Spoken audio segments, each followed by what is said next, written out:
Montrose in Cornwall. That unit acts as the conversion unit for the Royal Navy Merlin force.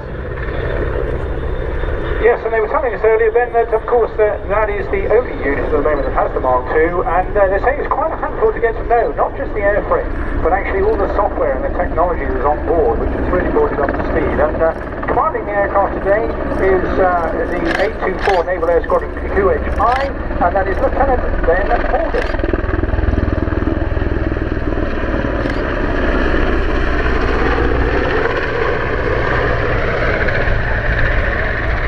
Now, an interesting history, of course, leading into this, wasn't it, Ben? There's a whole mix-up and collaboration with the Augusta-Westlands developing into what was, at the time, the European helicopter industries.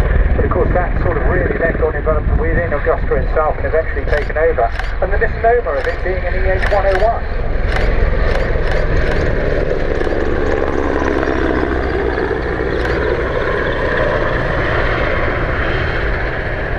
Spritely seeking, isn't it? Didn't have a particularly easy start either, I seem to remember. There were a number of rather nasty occurrences and incidents. Very much established in service though now, George, and this Merlin HM2, as it's designated, one of the upgraded aircraft, Lockheed Martin leading that particular systems upgrade. This will soon permeate through to the frontline force. Very potent sub-hunting helicopter. Merlin dropped sonobuoys in the ocean, and they use big ray torpedoes as the primary armament. But they also carry out a whole range of other helicopter duties in the maritime environment. Anti-piracy and anti-drug running patrols, a big part of recent work. Very much so indeed. Quite different from what the Royal Air Force have been doing with their Merlins in Afghanistan, very much supporting similar duties to those of Chinook. Now, alongside Ben today is Lieutenant Andy Bird. And he's also on 824 Squadron, having previously served on 814, 820 and 829.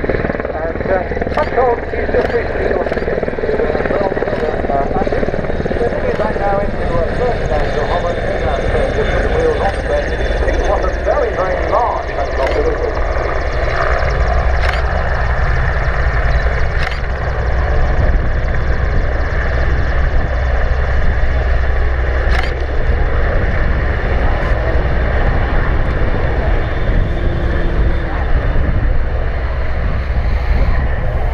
Merlins on the strength of 824 Naval Air Squadron.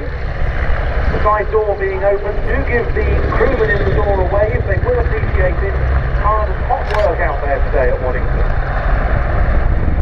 And in the rear of the fuselage we have a couple of very useful men. They mentioned all those weapons that this aircraft is capable of carrying and the enemy can engage with. So on board is Lieutenant Martin Young. He's the aviation warfare officer. And he's also an instructor on 824 Squadron, but helping him is Petty Officer Air Crewman Williams, who is the anti-submarine warfare officer as well. So quite a fighting component, not just at the front end, but in the back of the cockpit as well. And here's another demonstration of some of the training that 824 will undertake, because Merlin aren't just anti-submarine and anti-piracy helicopters, they can undertake rescue missions as well. Absolutely right, and indeed it's young Air Crewman Williams who spent a huge amount of time out in the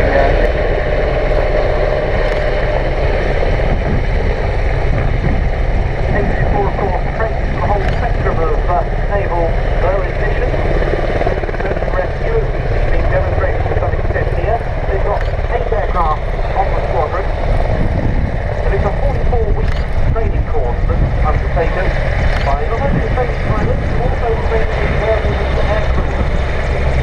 It's interesting how the complexity of the internal machinations with the extra training time requirements in the old days, I guess relatively short, but it's normally on time, and that's like the training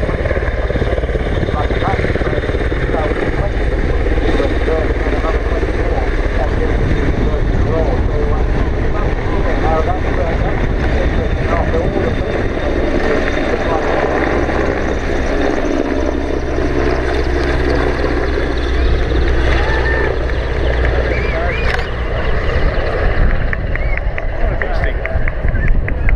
if you want to get up to